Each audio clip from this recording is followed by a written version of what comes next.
Hello বন্ধুরা, আমরা বিয়েতে এসেছি। এই মেয়েটার বিয়ে করতে। এই মেয়েটা চলে গেল, পালালো। এই মেয়েটার বিয়ে, মা বাড়ি এসেছি বিয়েতে।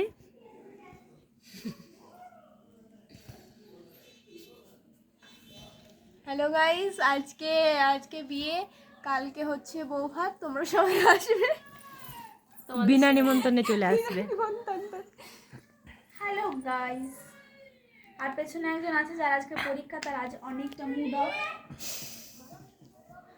পরীক্ষার মধ্যে বিয়ে, কত খারাপ সিচুয়েশন তোমরা বুঝতে পারছো তো? বুঝতে পেরে গেছি গাইস। আজ আমার পরীক্ষা, জানি না আজ কি হবে গাইস। কপাল খারাপ আমার। গায়ে হলুদ, আজ গায়ে হলুদ, তাই জন্য আমরা সকাল থেকে হলুদ পরে নিয়েছি। আমাদের দিদি ভাইও হলুদ পরে নিয়েছি, ছোট বোনও হলুদ পরে নিয়েছে। আজকে সবাই, একমাত্র দিদি বাকি আছে হলুদ পরতে, দিদিও এখনই পরে নেবে হলুদ। হ্যাঁ সকাল থেকে পড়া হয়নি, তাই একটু পড়া হবে, তারপর শাড়ি পরা হবে, ড্রেসও পরা হবে, সব কিছু পরের ভিডিও। পরের ভিডিওতে আবার সব কিছু বলবো, পরের ব্লগে সব কিছু দেখে নেবে। Tata tata guys. টাটা।